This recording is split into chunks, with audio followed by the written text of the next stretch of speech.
telephone.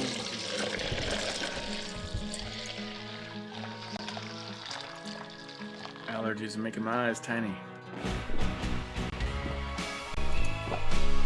Look at that foam. Yeah. Now we can tell, because we can see it, right? We can see it with our very eyes. Mm-hmm. We know that there's probably some oatmeal, maybe in there, right? Yeah, I would assume. Yeah, because we're talking about mega head retention. At the very minimum, we know that someone sang to these grains to give them that froth. Now, here, let me do the intro, and then I will allow you to do the sub intro inside the thing. Oh, okay, so we're live. Yeah.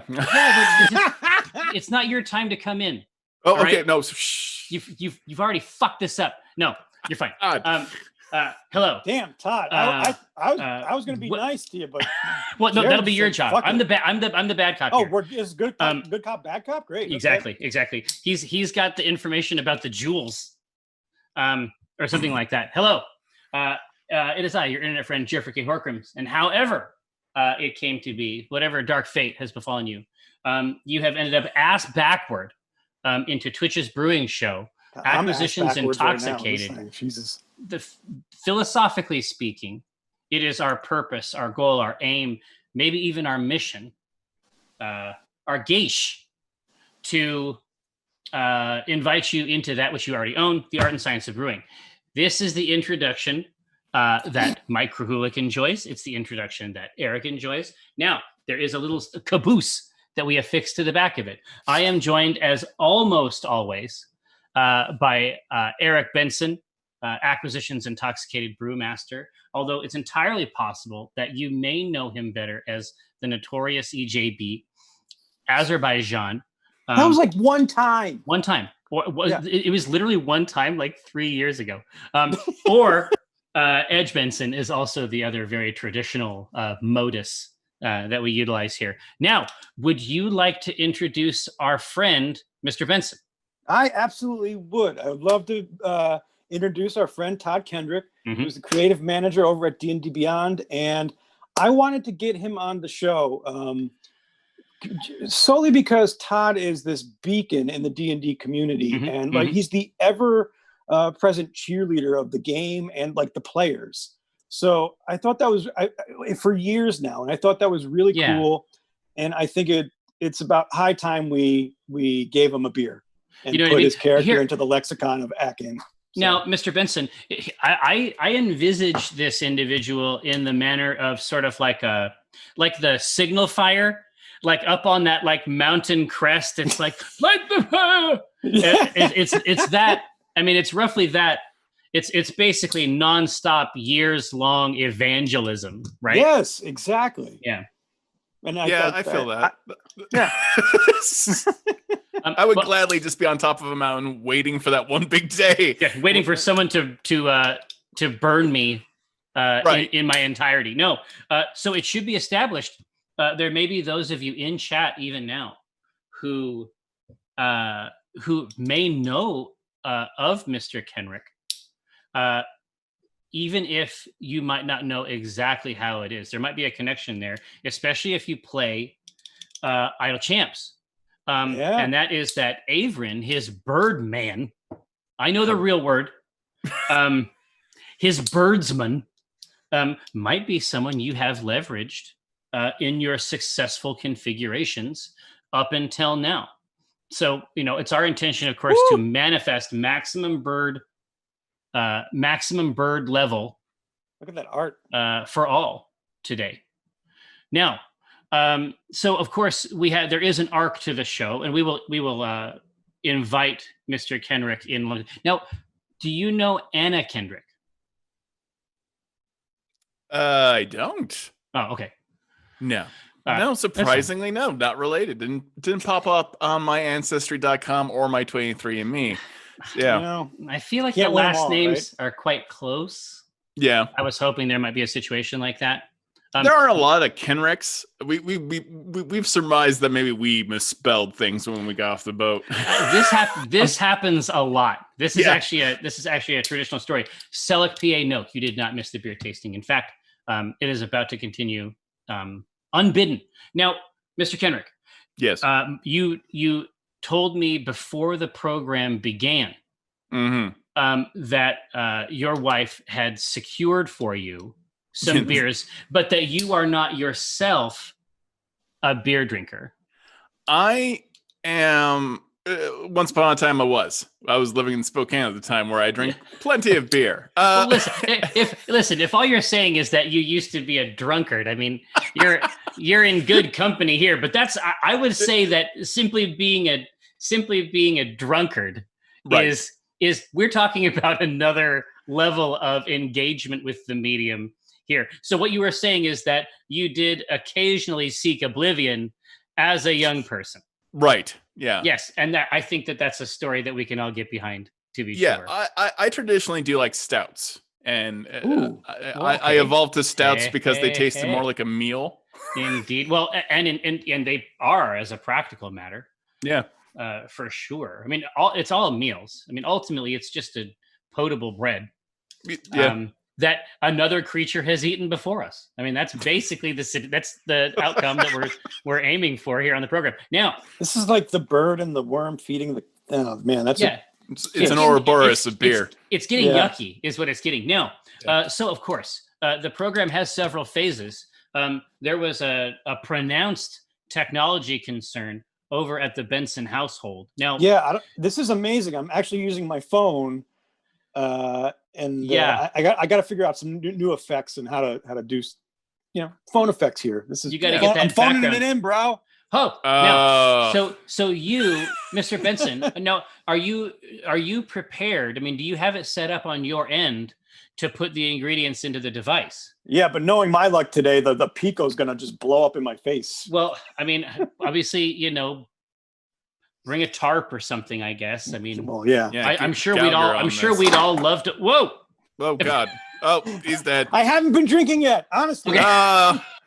It seems like things have already developed a certain texture over there.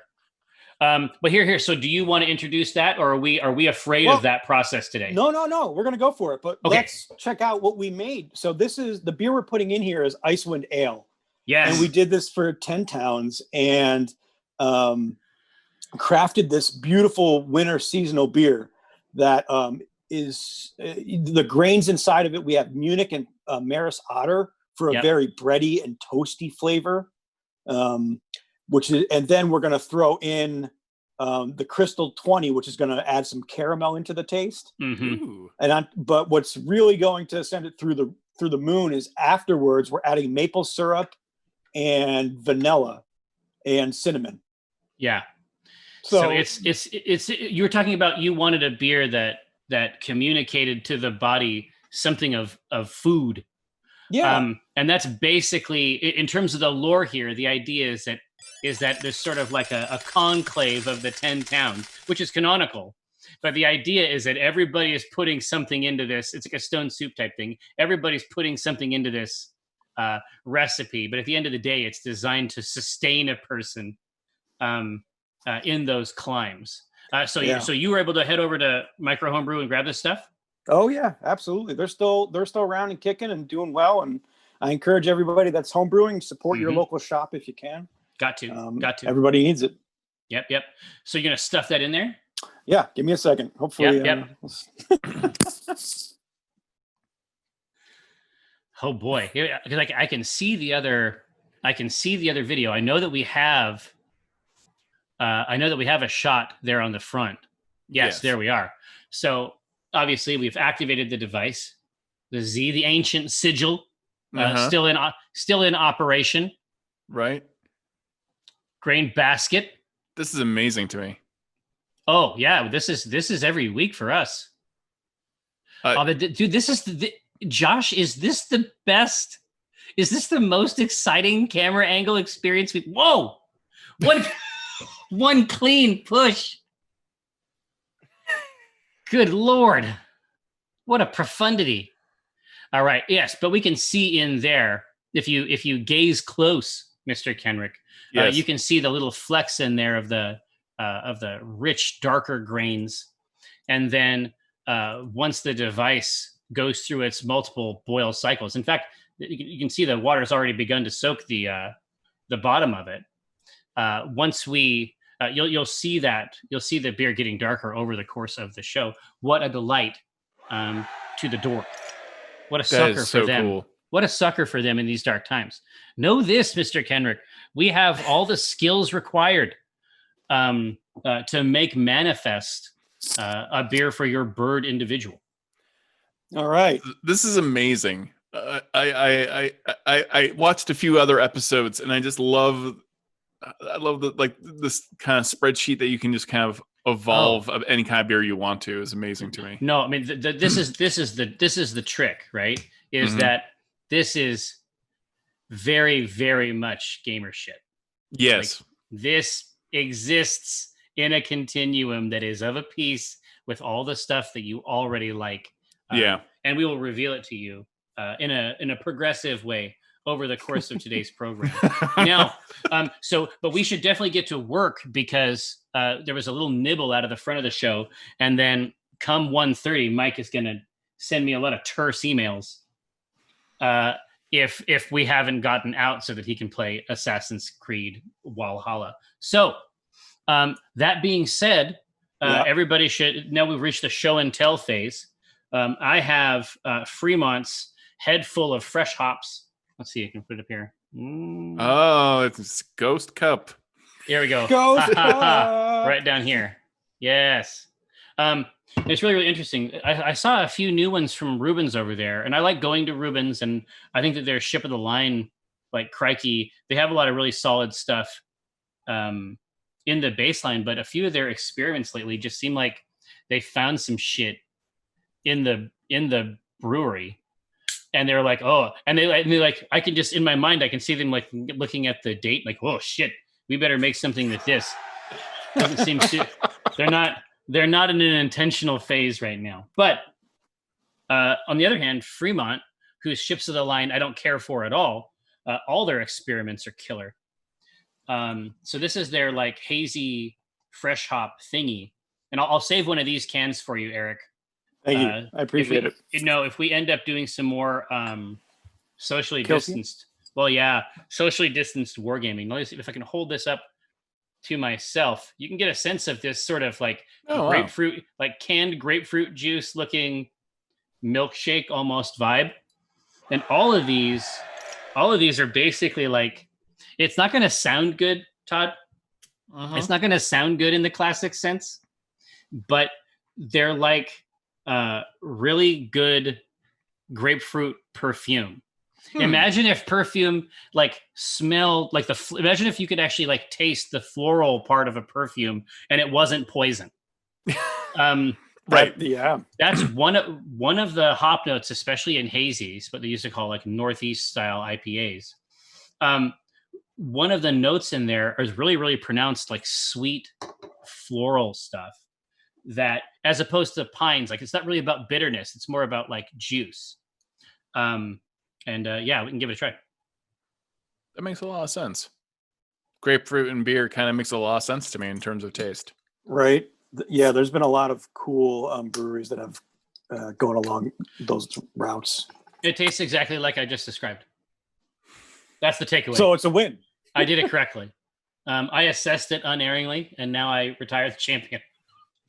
No, wait a minute. Wow, that was quick. So there was. Have you guys ever been to the Epcot Center? Yes, I've absolutely. not. Well, there's like this. What do they call the part of it where you can like tour, like Tour go around the world? Yeah, is it called Tour the World? Yeah, it's like the around the world or whatever. I guess that makes sense. There's a Germany there, and is it Schaffenhofer? Is that the? I think it's Schaffenhofer. Let me look it up. Could be. Is it just like all beer? Yeah, they have a few taps. Yeah. It's Schafferhofer. It's like a grapefruit beer, and it was calibrated at some level.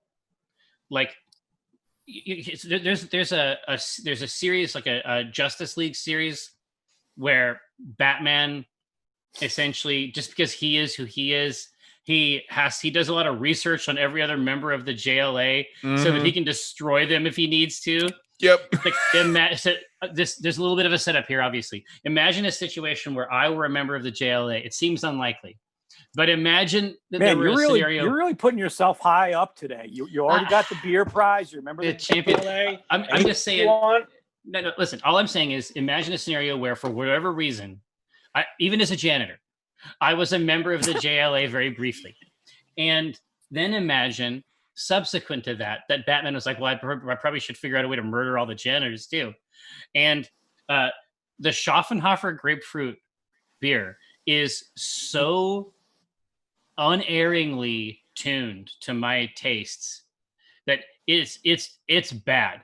Brenna had to take me away from the place. That's amazing. Because they'll just keep putting it in there. They don't give a shit over there. It's not like regular Disneyland. These motherfuckers will go nuts. My friend Brian was just an avid Disney lover, and his shtick was he would go to the World Pavilion in Epcot, right, with all these different places, and he tried to drink around the world. And rough stuff. Yeah, you get about a third of the way through. No, because you can. And they have it at every one of these places. So after you get done with the wines, then you hit the beers. No. Yeah, and then you go to Japan for sake. I mean, it's. But he's like, if you're going to attempt this, go to Mexico last, because you have to have the margarita last, or it's going to get you bombed. But man, that Schaffenhofer, like, I have no idea what the ABV even is. I suspect it's low, but it doesn't matter if you have 6. So you can get there. No, I believe it. So, who is next for show and tell? I'll go next.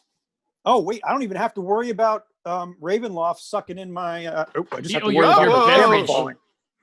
Oh, the dark gods are still screwing me. Celebrator. Eyinger, this is one of my favorite beers. This is a Doppelbock that they make, and 2 box. Listen, count them. 1 bock is good. 2 box is better. Yeah, exactly. Better. Apparently. But this is made according to the Reinheitsgebot.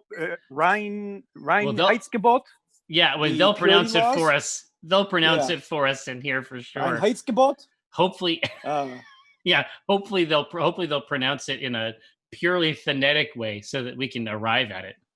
Yeah, which is the German purity laws that have been put in place over the past several hundred years. The old school stuff, and there's still places that adhere to it. Yeah, and this is one of them. And it is you got that beautiful DNC dark, cup. rich color. Mm-hmm. I can already smell it. I mean, I love this beer. It's super rich, very malty, very roasted, and but oh man, and you get the notes of like a grape or a fruit note on it as well. Oh yeah, which is really fun. What I love about German Doppels. Well, exactly. Almost certainly on the yeast side of that, right? It's going to be emphasizing that, because ingredient wise, I mean, that's not really going to be in there. It's going to be from the yeast that emphasizes these fruit notes or pulls them out. Mm-hmm. Now, Todd, you've been drinking from a bottle the whole time, ahead of time, before it was appropriate. Todd, don't let him shame you. Don't let him shame you. No, good no. Do what you gotta do, Todd. We're here to support you end to end. So what do you got over there? Bad cop over there. He's just going to be a dick. It's fine. Yeah. No. I get you. Hey, we're from the same hometown, so I know the score. Todd knows.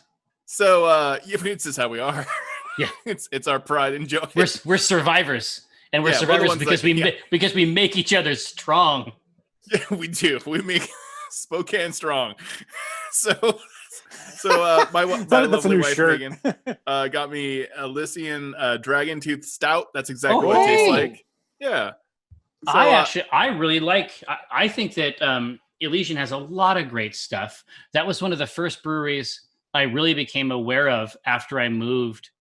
After I moved from Spokane over here, that might even have been the first beer I had in this town. Really? They're a cultural force too. I mean, obviously they're a subsidiary these days, and depending on who you talk to, that's a really big deal or it's not. in my opinion, outside of Space Dust, which I think has gone to a not a great place. Right. Well, because they've escalated up, right? Exactly, but they have their really cool pumpkin. They emphasize like pumpkin brewing. They'll put out like 13 different pumpkin brews over Halloween. It's very, very cool. Now my wife has check out the glassware. Yeah, my wife has like come into the shot and brought me a glass. So you got the Green Dragon Inn. Oh. Wait a minute. You get the Green Dragon Inn glassware. Hell yeah. Oh yeah. Todd, did we just become best friends? Because that's amazing. Yeah, this is what I'm talking about. That looks here. nice. Well, it's a little fun. You were friends, and then you saw this pour. And you saw the pour. Yeah. But here, Spokane brother, all that need be done in the future is to tilt the glass. It's true. And let the beer break against the inside top. I got nervous about having to hold the beer this high up. Well, no, listen, there was no positive outcome for you there. It was all doom. But listen, the main thing is that will diminish, and none of us will even remember it. Got into the West now. Now, so Todd, it's on the internet forever. If you'd be so kind, if you'd be so kind, take a look at the brew cam. Okay. And see our dark work. Our dark magic? Yeah, already being made manifest. So you can see, I mean, right up on the top, it pleases me to no end, Eric, to see Icewind Ale, like the text on the device, like perfectly centered in the box, just like we planned it. But look at that beautiful golden color that's going to be coming off the grain. I can see how you become obsessed with this. Yeah. Well, yeah, real quick, right? Yeah. No, there is definitely a contingent of the chat that finds these strange whorls very enticing. It's a little bit different in this model of the device. The old one, I think that the pressure was just very, very different. Mm-hmm. But it would create this vortex sort of in the top where it would swirl them around. And there is a contingent of the chat that felt that perhaps there was a divinatory aspect, which, is reasonable. It's and then there was a satanic part of the chat. That we don't. There's always a satanic part of the chat. We don't encourage it. We don't reference it. If you say its name 3 times, it happens. It only takes once, as we know. Okay, times, right? Yeah, see what I mean? 2 seconds in. Times like, oh, well, what if I sinned in public? Now I have other beers, just in case. I have like Worthy from, oh my gosh, from Bend, Oregon. Lights no Stout. Kidding. Yeah. I think that was like a word of encouragement from my wife more than anything. Is this the Megan? Is this exactly? You know what, Todd? You are all right. You know what? You're okay. You know what, Todd? You're gonna do in a pinch. I also bought myself a chocolate stout. Nice. So nice. I'm just like, well. And look, man, the truth is that all the things that you like, the things that you enjoy, also very, very quick. Take a look. Since we drew your attention to it, look at how much darker the beer already is inside there. Right now, all those things that you like about beer, we're going to break down. We're going to get into what you like, and then we're going to build that into something for your cool character. Okay. But chocolate stout, like any of these kinds of things, no research is required. We've been at this for like 3 years. We know exactly how they did that. And so we can make something that has that part that you like and goose it lore wise. So, because that's something that we really, really like, is trying to make something that's an artifact of the character. Like the best case scenario is something that the character themselves might have had, enjoy, make. You might remember Strix. We made some really hardcore stuff for Strix when she rolled through before. The idea was that these kegs were just getting buried in places, and that eventually she would come back and find one. But it was very good. on brand. No, it was. And so obviously the process there, Icewind Ale, is underway. Now it's time to just head back in. I have the Twitch poll overlay. I have my notepad ready to go, Mr. Benson. Wow. Great. But let's just get in there. All right, let's hit the new recipe. Mm-hmm. So let's talk about Avon. Describe the character? What are we looking at? Avon is the character I've been playing since I was 8. Really? Real quick, since 8 years old. I didn't know it was even that better. Old school. Yeah, this is even better. I have his original character sheet, the whole deal. Still, I laminated it because that's what you do. He started out as a ranger, so he was like a good boy, just wandering around the woods trying to save things. And but you're playing the same character your whole life. Things change edition to edition. He started off in first edition, very lethal. Second edition, things got a little bit easier. And but once I hit high school, he kind of became a rogue assassin prestige class. Once we got to I was gonna say that sounds about right. Yeah. About the time you go assassin. And then once we got to 5th, warlock. But it was always part of his backstory. He was this kind of he was an innocent trickster kid who did make a deal with Asmodeus. Like you do. Who doesn't? You do. It's based off the stingy Jack myth of the jack-o'-lantern. So awesome. Avon managed as an innocent child who was up to no good to trick Asmodeus. Oh boy. Into giving him some magic. Now, this is kind of like the Irish myth of Stingy Jack, where Jack tricks the devil and says, hey, get an apple out of that tree and you can have my soul or do whatever I say.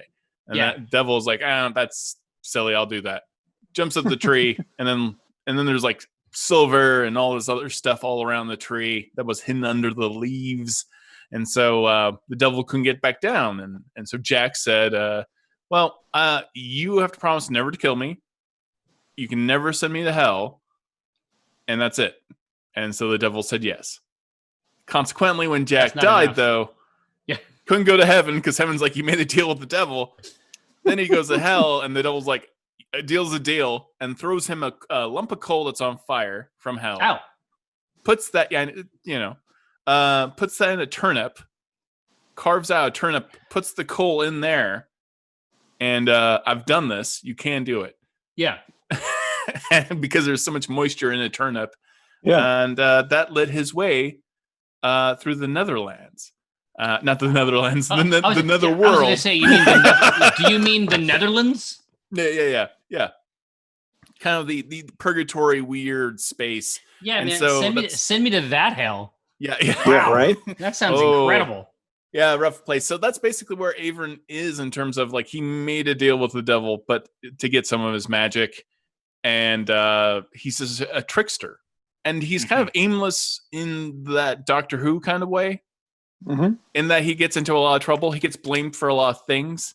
He is kind of Loki-esque sometimes in his schemes. Chaos. A lot of chaos. He did make a lot of clones of himself. Some of them awakened. Mm-hmm. That was the situation. So that's going around these days. Yep. So he determined that it was best to maybe retire the cloning program and start up a eatery. So you can get an Avon dog. Diversification. Yeah, you get Avon burgers, Avon dogs, all made of original Avon cloned flesh. That is evil. Well, that's not the most evil thing he's done. I guess there is all the devil stuff. What? No, the devils don't want to even deal with him. No. Yeah, he's done things. He rigged the blood war once. He replaced all the soul coins with other coins. Fantastic. Yeah. He's what a delight. Most party members with him will lose a limb at some point. Yeah, I guess that's true. Beckenbauer wants to know if what's evil about auto cannibalism. It's one thing if you're eating your own clones. I think as soon as you start feeding your clones to other people and they don't know it, that's where the evil comes in. So this being said, I mean, so it sounds like we have some aspects of an arc here that might be interesting. Absolutely. Where do we want to probe that narrative, right? Do we want, is this going to be something that are we going to try to make something that maybe Avon lived on or found in the Netherlands, for lack of a better term? Or is this something he sold? Is this something he sold? Something to sustain, or is this more from the modern era where now you've diversified into food service? Yeah. And is this what is served alongside the rest of the range of the products? Is this what you offer alongside? I feel like he got a taste for Demon Iker at some point in Avernus. Fun. Right. So I imagine he's been drinking a little bit of the demon blood, not enough to grow another eye stalk, but something spicy. Can you make a beer spicy? A little infernal, something that burns a bit. The fact of the matter is that, I mean, arguably we made a beer that was too infernal at one point. So it depends. It depends. Sometimes you put ghost peppers in a beer, and sometimes that burns people's lips off. It was a ghost pepper. We did, in fact, make a ghost pepper ale that had intensity, for lack of a better term. I love hot food. I am obsessed with hot food. But I'm saying if we want hot, that's actually something that we can do. What we learned essentially is like the threshold beyond which you have to pull the satchel of the peppers, basically. Right. It was not undrinkable by any means, but it was an incredible stunt to pull on someone who might not have known exactly poor how Lydia. hot. Poor Lydia. If we want to investigate the spice aspect of it alongside a dark beer, that's completely legit. Yeah, I mean, if we want to look at it like, so if Avram was going through the netherworlds, right, and making his deals, but sipping on some kind of liquid, it could easily be a stout or a porter, right? These are dark beers that are meaty. Well, that charcoal aspect, like the sharper we make the roast character, right?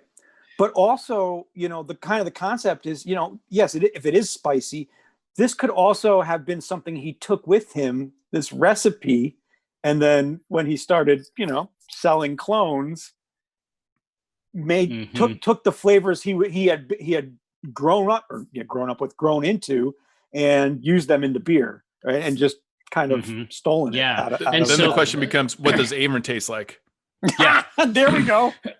Now, the question for us also is, there's spice in the obvious sense, where if we're talking about heat itself, if you like hot food, you don't necessarily want a spicy beer like that to go with it, right? That's true. My guess is that the spice is over there, but there are other spices that are not spicy in terms of like capsaicin, right? There's other spice flavors that can get us into a really cool place. And I can just sort of see this. I can just sort of see this thing where it's just like ash and like different things are falling into this vessel over the course of this trip. It's like slowly changing. It's like never really running out, but he's in such a dark place, figuratively and literally, that he doesn't ask too many questions maybe about it. So I think that we can pull something together there. You like stouts and porters, so I feel like the key right there is just to figure out which of those two styles. And here's the dark. Yeah, go ahead. There's another way we could go with that too. Schwartz beer. Oh, you're right. Schwartz. You're right. You could do a Schwartz beer. Yeah. So Schwartz beers originated in Saxony and Francia, and they're lighter in body, but still a very dark beer. But they give you all of these rich malty flavors that could be the base to add spice or whatever we deem Avron's taste to be. Yeah. So we're gonna start here, and yes, it's obviously connected to the character. I mean, we know this, but I should just establish for you up front, this process never fails. Whatever the chat chooses is going to be good. It's actually going to be correct. We have come to rely upon this device, and you're gonna taste the fruits of it. Yeah, I'm so excited. You have no idea. Like this is like the height of my career. I'm having a beer made. But I'm saying I can't stress this enough. this is going to happen. Like this isn't like a cool idea. We're literally going to make this, and you're literally going to have it. That's amazing. Before the year is out. Yeah. Oh, that's so weird. Yeah, and what's great is like this is the perfect time to do any one of these styles, right? Yeah. Because we're coming into winter. Coming into that winter. These are very much bone warming, warming drinks. Hardy. I did try the chocolate stout, and that's not bad. It wouldn't be. Is the chocolate flavor like super prevalent in it? Or? It is very prevalent. Oh yeah, yeah. Now I feel like I'm having a candy meal. Yeah, so. Exactly. There are worse things. exactly. But of course, I mean, it should be no great surprise, I think. But of course, the Schwarzbier, basically, that gives us the most. That gives us the most knobs to twist, right? Okay. I mean, the other ones are established. We know how to execute those styles and have. This is not super common for us on the stream. And the palette it offers is very, very broad, which means that we can get as weird as we want. I mean, this is essentially like the thing that sustained Averin in the lore that we've constructed thus far. This is sort of the thing that sustained them on their trip to the Netherlands. Right? Right. Okay, so we go with the Schwartz. Yeah. The Schwartz. Is that what the chat has yes. decided for us? No, it was Brenna's call to expose the children to Spaceballs. Oh man. 11 and 15. And it struck unerringly. That's perfect. Funny. They didn't know what to do with themselves, especially like some of these jokes are like looking at us like, did I perceive this joke correctly? Is this actually as naughty as it seems like? Yeah. All right. Like, I still want the flamethrower. Yeah, exactly. So we're going to use the Schwartz. Okay, great. So let's talk about the basic building blocks of the beer, which is we're going to have ABV, which is where we want the ABV to be in this beer. Do we want it light? Do we want it heavy? A typical Schwartz beer is actually more light in alcohol, usually around 4.5% to 5.5%. Yeah, but here's the classic fun thing. German style. We can say, we can go light, or we can say, since Averin made a deal with the devil, he broke the mold and went heavier. Right. And it's outside the box, right? Right. Or it started so how long was he there, Todd? Is it not clear? I mean, yeah. I'm saying, is it sort of, time doesn't really exist there. So is it a situation where it's really an undisclosed amount of time? So the key characteristic of the character is he's been there since first edition. I see. So that metaphor is maintained. Happened, third edition happened, and he became aware. Wait a minute, there are additions. Oh, he it's a meta thing? Deadpool. Yeah, he became very meta. So now he's at fifth, and he's just like, I remember when orcs looked like pigs. Like in the original Monster Manual. Like he just remembers weird stuff that made no sense. Well, yeah. I love this. Okay, so I also like the idea that maybe it started at a certain time, and then like in this mug or vessel continued to gain in strength over each edition. Right. So that it is being altered by it too. So that's a lower explanation for why. I'm going to give him 4.5, 5.5. 5.5, also appropriate. 5, and I'm also going to give 6.66. There we go. We're not trying to go to the chat, but no, but it'll be up to them. Essentially, the idea that that we're sort of graduating through this thing, that like it's a process of continual fermentation. Essentially, like as it's as time is passing, it's continuing to refine and purify this process in here. It's connected to this pact in some way. It's entirely possible because right now he's playing, and because I like time stuff. I think you like time stuff for sure. So eventually, he didn't really want to be looking over his back, and it was one of those weird timey-wimey things where he's like, "I probably am going to become a lich." And there's some precedent for this in Dragonlance if you've read the books. Oh yeah, of communicating with your past or future self. Mm-hmm. So Avram made a warlock pact with his future lich self. And so right now he's the Unearthed Arcana undead warlock, which is fantastic. Out. So imagine this beer may even be in his veins, and that's what's keeping him alive, maybe? No, exactly. So what happens here? So anyway, so now you understand why we enjoy doing this show, Todd. Right? We lost Todd. But the Todd that we were left with is so beautiful. I know. Look at that face. It's just the Todd we were left with is so delightful. Beautiful, so pensive. Oh, yeah. There he is. That was really scary, Todd. Don't do that. Oh God, no! Here, so Todd, but here's the hook, right? So we have this vessel. You're traveling through it. It's sort of part of the hero's journey, right? Mm-hmm. What if this vessel becomes the phylactery at some point? Right. No. Right? Makes a lot of sense. Makes a lot of sense. What a funny phylacteries are always very serious. What a funny phylactery! Like what a great phylactery. You just need a bottle opener. Pour it out. That's it. Somebody leaves it with somebody that has a bottle opener. Every time you see this fill up, clank.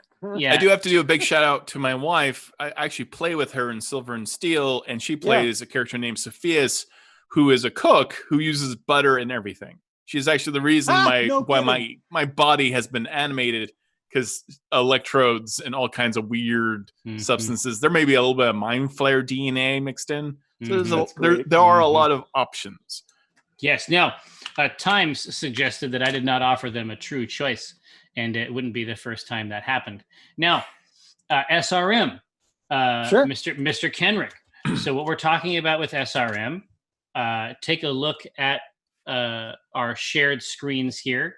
Mm-hmm. SRM is the sort of like international, mechanical rating of the color scale that we can produce with grains.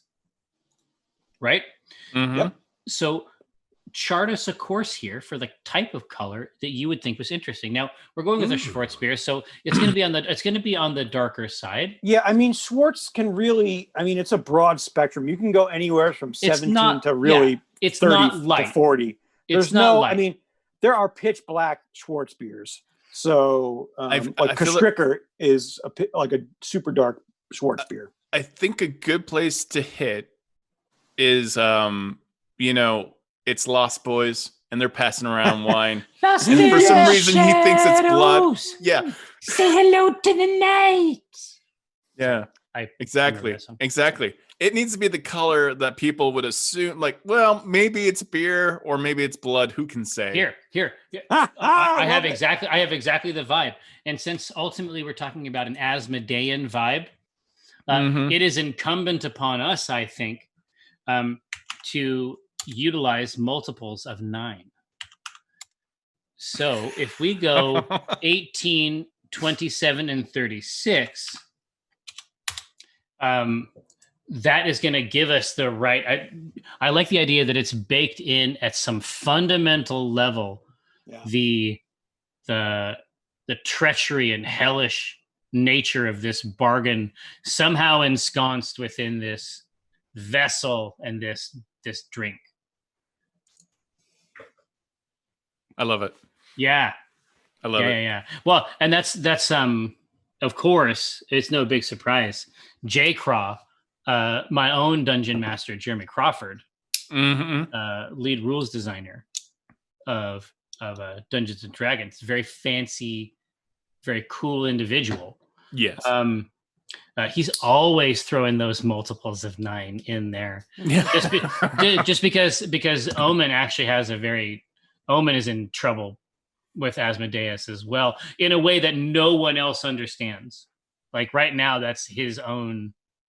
Right now, that's his own burden. Hopefully, there'll be something we can explore in that context, even before the end of the year. I feel it's only a matter of time before Omin and even like I'm sure we've worked out deals before, but yeah, it does feel like eventually we're gonna have a conversation because there's going to be especially because Averin is starting to dip their toes into a business context. Eventually, they're going to expose themselves to his machinations just by virtue of trying to find success for themselves. So yeah, I can see that.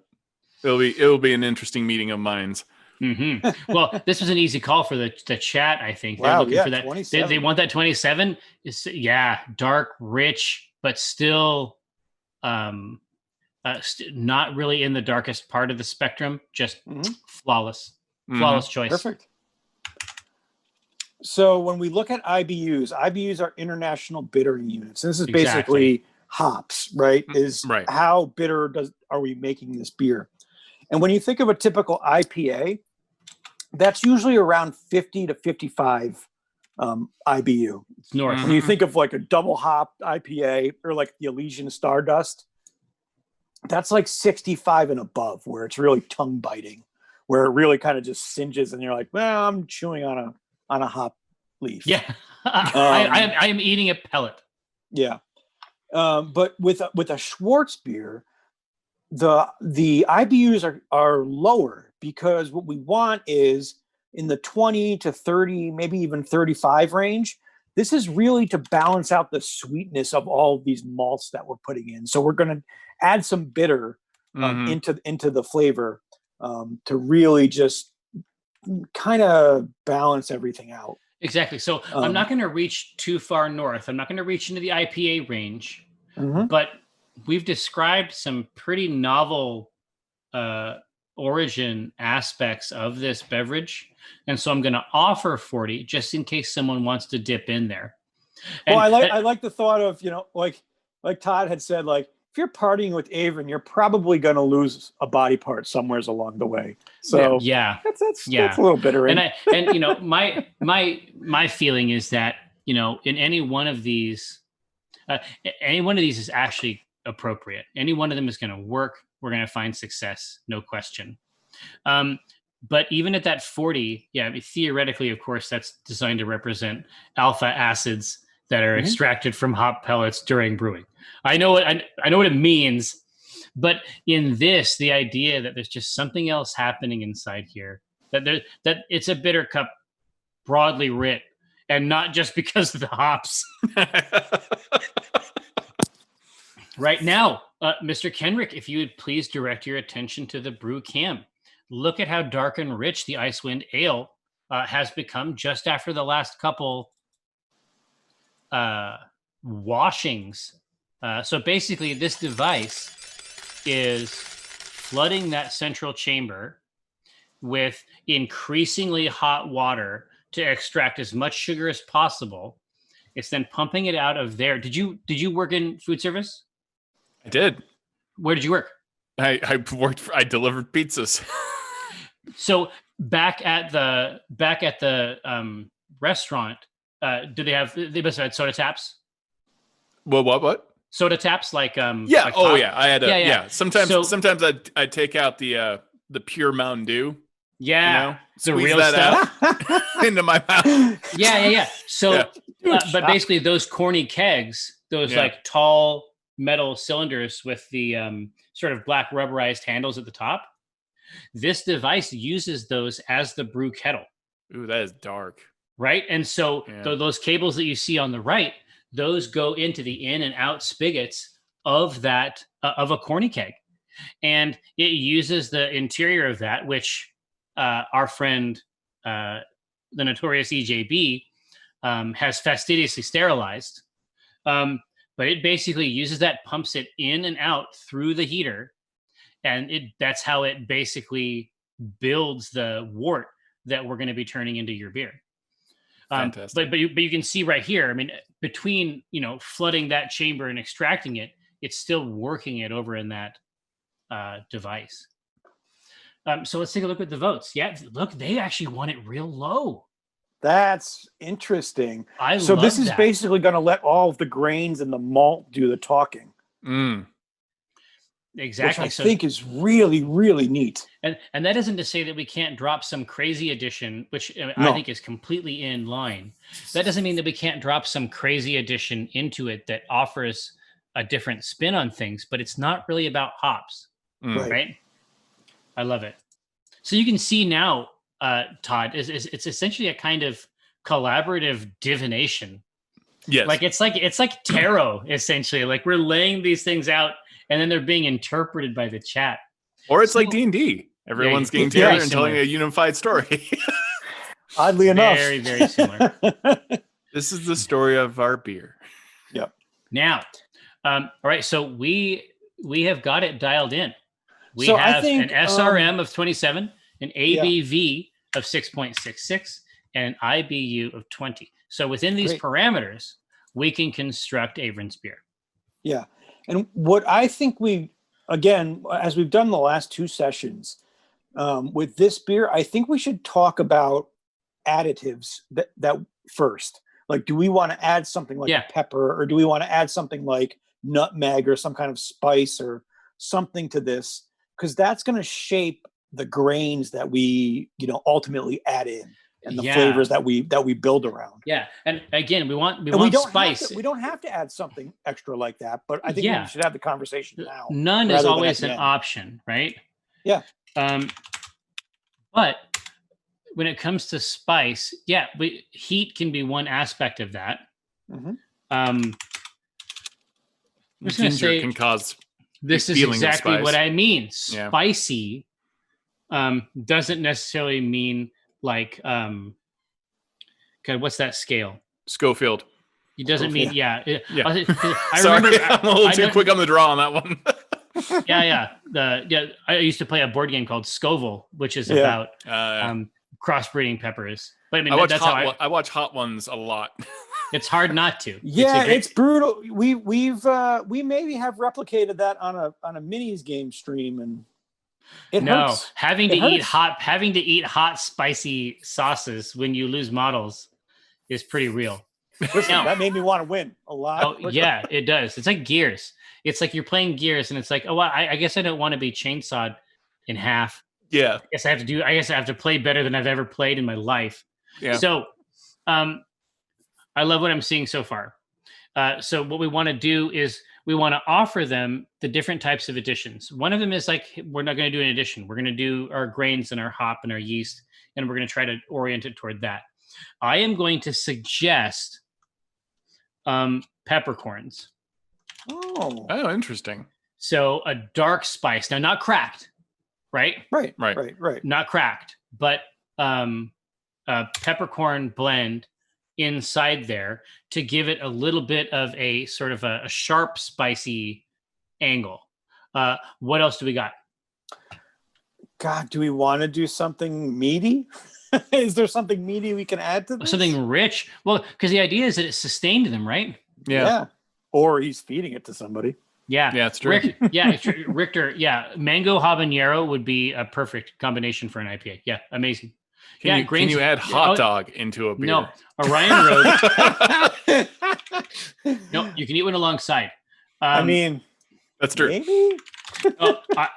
I am tempted to offer up the grains of paradise that Orion Rogue has suggested.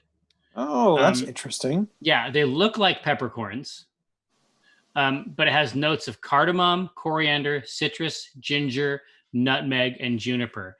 In fact, I'm going to remove peppercorns, and I'm going to put grains of paradise in instead. Just because they will give us a really broad spectrum.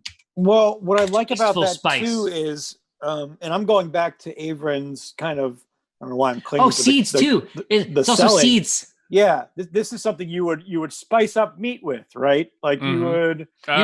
You'd already have it in the kitchen. Flavors, so you'd already have it in the kitchen, right? Yeah.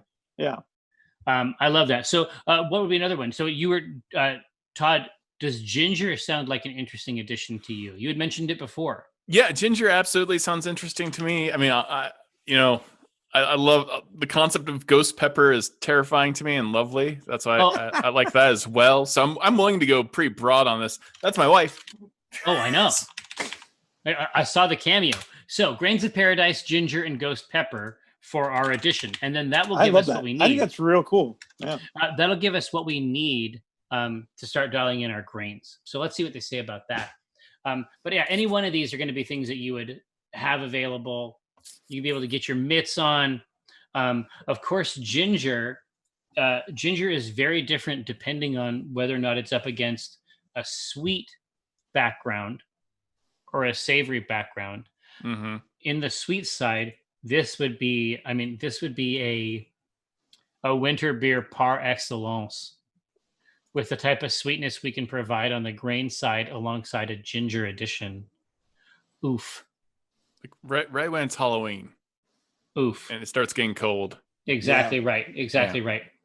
Saprobate, fresh ginger, dried or like candied. We wouldn't want to put candied ginger in because we don't want to add sugar.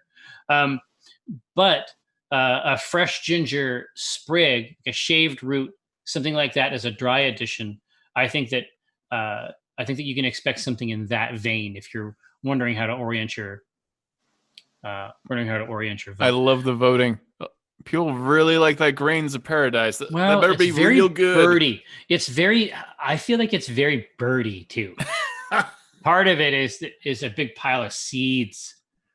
He inevitably has been associated with ravens because Averin, but it really came from revenant, the word revenant, and just taking a couple of words out of there.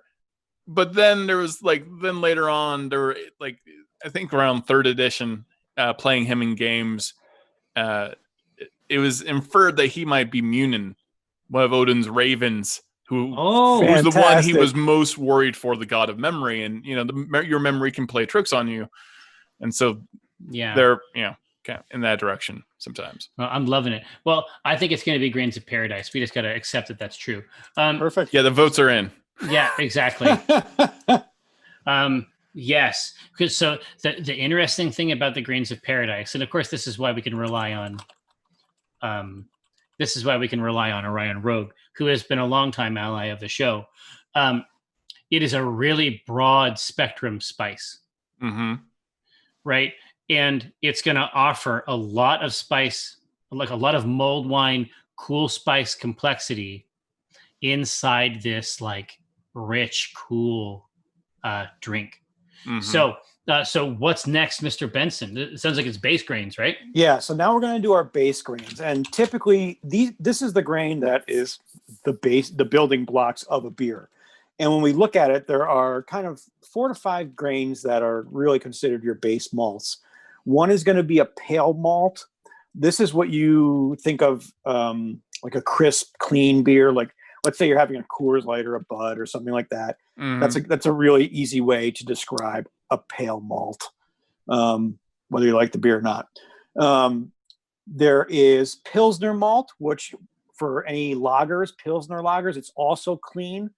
It's a little bit sweeter than a pale, whereas pale is kind of crisp, clean, and dry. Then we can get to Munich malts, which are toasty and biscuity. And also a Vienna malt. Munich is obviously a German malt. Vienna is also another German malt. Vienna is going to give us a very balanced malty taste. It's really going to give us make the malts kind of shine and make it a little less toasty than a Munich. Yeah. And then there's an English malt called Maris Otter, which is very bready. So I would say out of the 3 that we give them, I mean, the classic, when we look at a Schwartz, we can always add either a pale malt, and what that's going to let us do is let all the other grains do the talking. Yeah, the new grains. Pale malt is basically saying, let's get a bunch of sugar in here, and then let's tune it with our darker, richer additions. The rest of these are making a statement right out the gate. Right. And I guess if we want to go lore wise, like a Munich could either be something that, Averin was serving, or a little bit of being toasted? A little toast that got on him from Avernus the gets hot. Netherworlds. Yeah, Avernus gets warm. Yeah. Well, you know what it is? War. No, you know what it is? It is the Blood War, right? But as you're down there, right, you're traveling from place to place, you're dipping your crusts, like you're dipping your bread crusts in this Demon on this tour of hell, right? Yeah. It's like the Vegemite in each. I mean, each really, place, right? you just want that Demon Iker bread bowl over at Panera Bread. Because you get to eat the bowl after. Hey, Todd, whereabouts did you live in Spokane? I lived west of Spokane. I didn't actually live in a town. So west of Fairchild Air Force Base back in the day. Oh, no shit. Yeah, north of Medical Lake, near kind of Deep Creek. And at one point, we didn't have a zip code because they were arguing it, like, who owns what. Oh, yeah. Well, I mean, but after I left there, what we called the Spokane Valley became its own town. Yeah, that was a whole thing. Right. Worked out great. So you're saying that you're from a place so small that saying that you're from Spokane seems like an upgrade. Oh, yeah. I mean, we were, like I said, originally it was Deep Creek, and then it was another town, then another town. We were at this kind of triangle area, and then we were in the flight path of Fairchild Air Force Base on top of that. So just grew up on a farm, farm country, and ran around the woods. I did a lot of trespassing, stealing like raspberries from people, people's farms and stuff. It's Munich Malt, Mr. Benson. Perfect. As our base, that's going to be good. I love it. So where do we want to go from here? What flavors do we kind of want to impart? Color is going to be easy to get. We can dial that in. We can always dial that in. But do we want it to be caramel? Do we want it to be roasted, toasty? Do we want it biscuity? Well, do we want it chocolate or coffee? Yeah, these are all the flavors we can put Todd's vibe, even though it's a Schwarzbier and not a stout or a porter, as Todd has established as sort of a norm, we can put those comforting flavors in there that are a pleasure for the Kenrick community, right? So we can touch some of those cool notes that he likes in other beers, even inside here, which I think will be. It's nice. Obviously, we have a collaborative process here, but it might be nice to put in a couple anchor points, for someone especially who isn't necessarily a beer enthusiast up front. So, what would you recommend as a few interesting notes to throw in? I think it's interesting that you and I used to hang out at Java Junkies all the time. Oh my god! In Spokane, I maybe a little bit of coffee. I played shows at Java Junkies. Yeah. Really? I had art on the walls. No. They had all my art on the walls. No shit? Yeah, I was scheduled even to do a mural. Well, here. Well, when the poll is running, this is coming back. And we got to work because it's like 12 minutes away. Mike is going to give me a trachea chop. Hiya! So what would be some cool notes, you think, Mr. Benson? Let's go with a chocolate malt. Oof. Yeah, I can see that. That's going to give us chocolate. Against the Munich? Yeah. That's maybe the trickery of it. Well, yeah. What's amazing about chocolate is it imparts both chocolate, but it does impart coffee flavor to the beer. It can't not, right? Yep. Oh, wait a minute.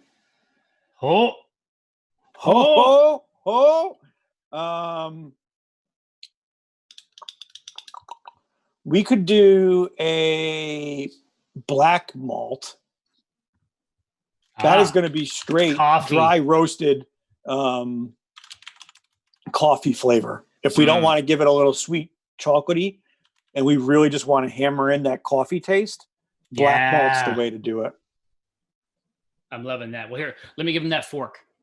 Okay. So, because that's a pretty big one, especially because that black malt, that coffee flavor, part of that is it's like a thin, it's not astringent exactly, but you know what I mean? Like from a drink of coffee, that amount of bitterness that sort of constricts a little bit.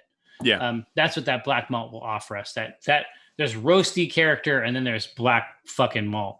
Oh man, these votes! I'm watching the votes just go up and down, up and down. It's going to be awesome. Either way, they know what is correct. So no, man, I played shows there with the Fine Print, which was the band that I was in at that time. Did you ever go to Ichabod's? Did go to Ichabod's? I did. We played a lot of shows. Oh my god! And then you went to Uncle's, and you went to Bob's, Gorilla Bob's, yeah, and then. And I was always sleeping on the couch at Java Junkies, and all my art was on the walls. And there was only a couple songs that I played guitar on, and those were always part of the sets at there. But of course, they didn't pay you. No, they didn't pay you to play there. But you really wanted to play, and so you did. And but they would give you as much coffee as you wanted. Yes. And so I had that was your payment for playing. Yeah, but with whatever you wanted, you could order whatever you wanted. And so I ordered a 14-shot mocha, and hallucinated, authentically hallucinated. Yeah. That will get you there. No, I was in love with someone at that time. It was purely unidirectional, and. In this holy shit! In this vision, which I felt in a tactile way, she like handed me a magic card, and then like her right hand like brushed my cheek, and I felt it in real life because of the 14-shot espresso. Yeah. That'll do things to you. You can. I went to the hospital for being overly caffeinated. Yeah, it was effed. It can happen. You can push that too far, boys. I'm telling you, you did whatever you could fucking do to survive in this shithole. There wasn't a lot to do at the time. It's weird going back now because now there's like all kinds of like it's completely different. Yeah, no, so it's black malt, which I think is actually going to be really good. Now, black malt by itself, that has a certain connotation, but against the Munich. Mm-hmm. Now we've got something really nice. Well, look at this. So what's going to happen is when we add this in, let me switch the screen over. Screen switcher. Whoa. To Beersmith. Mm-hmm. So if you notice in the top corner, this is the color of our beer right now. Here's what happens if we add a pound of black malt into it. Yeah, right now it looks like oh boom. We just went from leprechaun green to yeah. And the SRM we're targeting is 27, so it's like you got to make some adjustments. Black malt offers its virtues even in very, very small amounts. Mm-hmm. Yeah. Okay. So what do we want to emphasize next? Color wise, or excuse me, flavor wise. Do we want a more caramel flavor? Do we want a toffee flavor? Do we want a toasty flavor? Or do we want to say this is really just kind of where we want to leave it? Because you could actually do a Schwartz beer with two grains. Well, absolutely. It would be very traditional, very simple, and in my opinion, very tasteful. So let's say we're good, and then let's give two other options. Which caramel would you want to put in there? We could go with the Carafa, but that's actually going to probably be too dark. Yeah. Since we put the black in. I'm curious about the toffee, just because of the this is just a Todd growing up on the coast thing. Yeah. That's all it is. It's all toffee shops. Yeah. So that.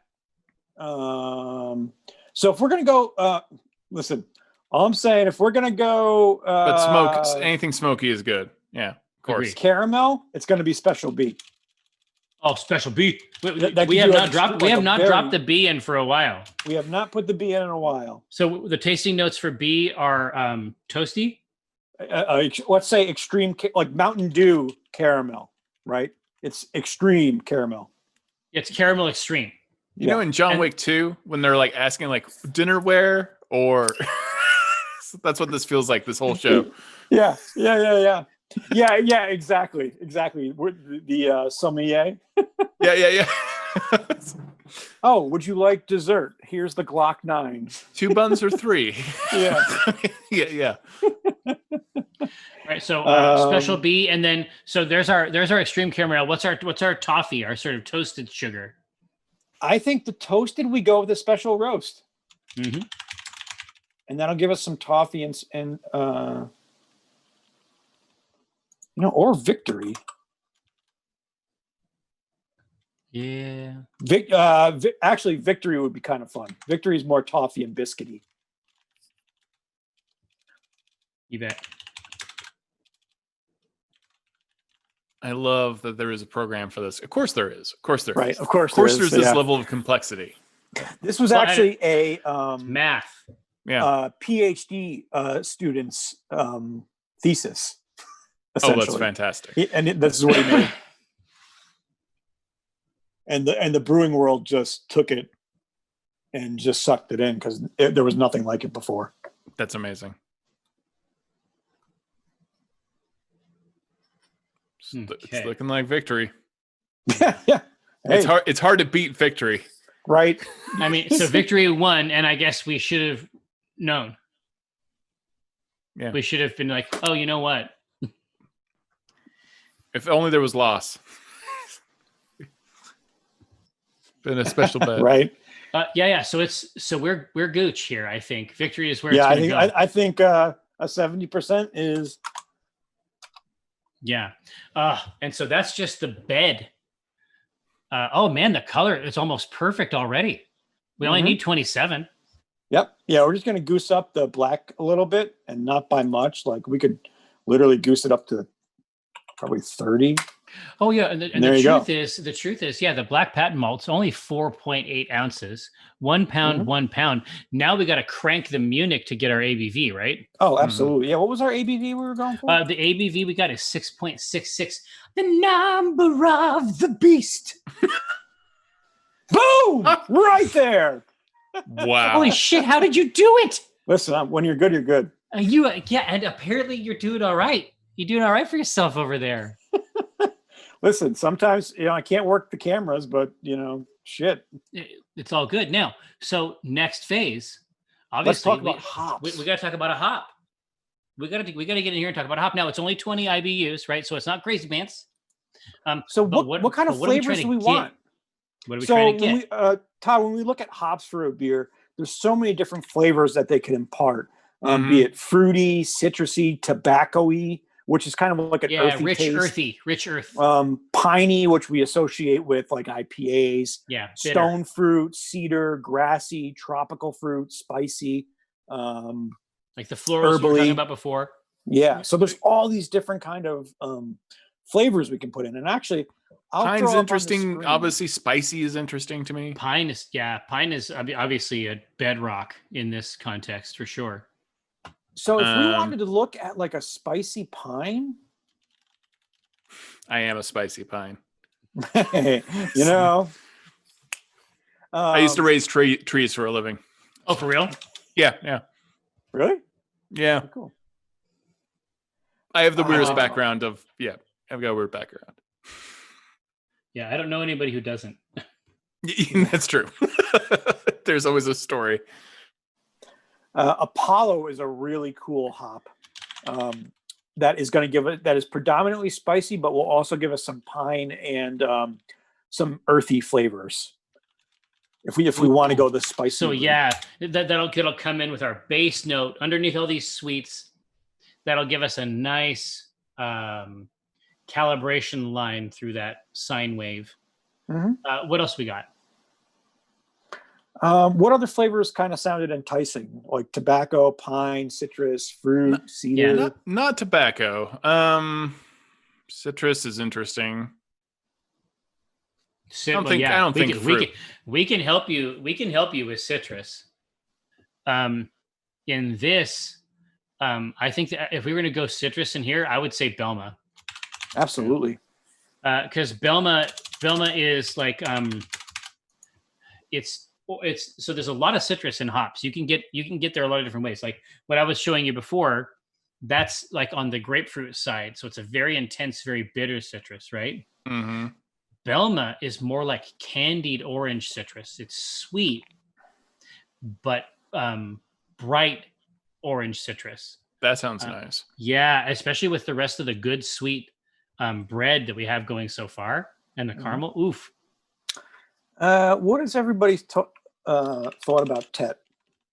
Well, I mean, everybody. Well, I mean, I say everybody. I mean, me and you. We think that Tet is great, but advocate for Tet to our guest. Yeah. So Tetnag is one of the 5 noble German hops, and it is spicy, earthy, but it's also kind of mild in flavor. It's balancing. Yes. So it isn't in your face, but it does its job. Like it clocks in, right? Yeah. Between Apollo, Belma, and Tet, I think we got a good spread here. That sounds good. Well, let's see what the machine says when we expose it to these creatures. Yeah, Atria says that Tet is going to love the grains of paradise, and it would, because Tet obviously the truth is we're like German beer stands to leverage the nomenclature, but the truth is that Tet is going to rest. The kids are saying, well, but it's going to rest at the same wavelength as these grains of paradise. They're just going to hang out, right? They're going to hang out in that earthy, spicy place, and it's going to be good. It's going to be good. It's not freaky.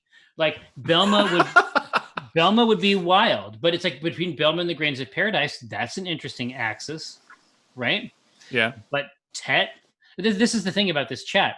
They choose the correct one, even if it's not like crazy pants. Right. They choose the one that is actually right. Even if it's not exciting on its face, but it delivers a great product. This is one of the most educational shows I've ever been on. Mike loves this show. Mike doesn't even drink beer, and he loves to watch this show just because it's a cooking show to learn. But it's a cooking show, right? Yeah. It's Tet from hell till breakfast, Mr. Benson. Great, and we were going with 20 IBUs roughly. 20 IBUs. It's nothing crazy. That's cool. All right, nothing crazy. So let's get to the interesting part where we talk about yeast, right? That yeast.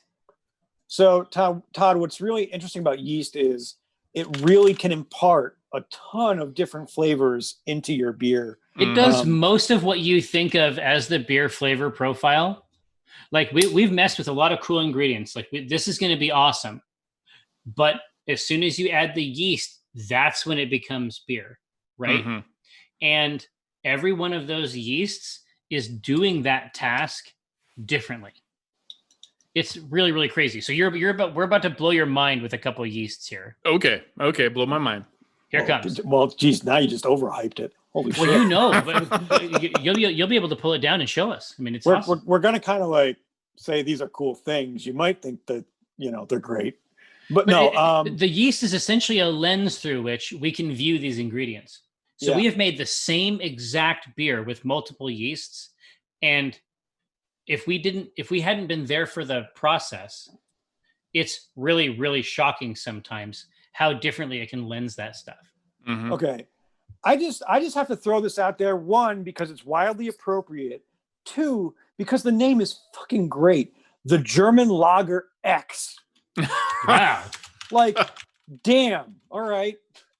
But let me read you the description. A classic yeast from a famous Bavarian monastery that it will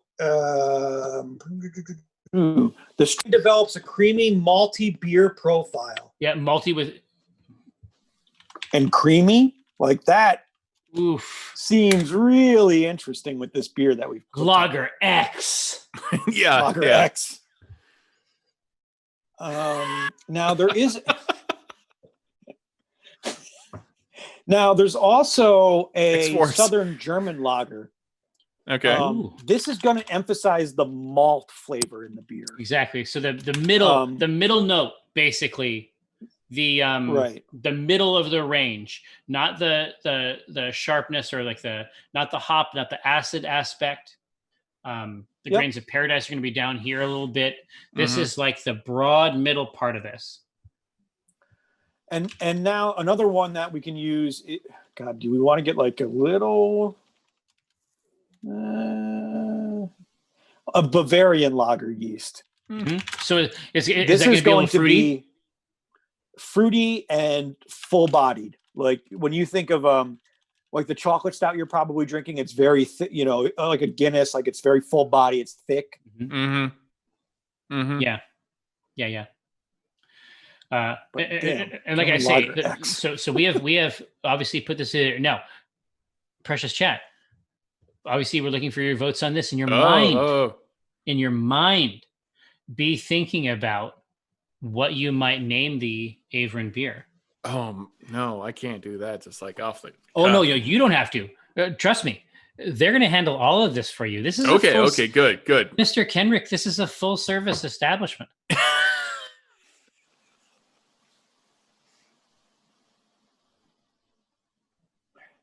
Yeah, kind of felt like Lager X was really just gonna. Well, creamy and malty, yeah. But again, but it gets down to that level, Todd. It's aspects of texture that are the result of the yeast processing the materials we've already agreed on. Really, really surprising results. What I actually think is really going to be nice is like a creamy beer with that roasty coffee.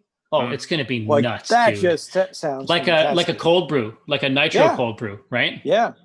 Oh God, can you imagine this on nitro? Push this through nitro with the sweet beer gas. Yes, I could. We really need to be able to get back into the studio. Holy shit! So with the same device that you see on the that you were seeing on the camera before, Todd. Yes, you can make 5 gallons of cold brew. Oh wow! And so it's like we were doing home roasts of a couple pounds, doing that in a cold brew, pressurizing it with nitro and pulling it off at work. It's fucked.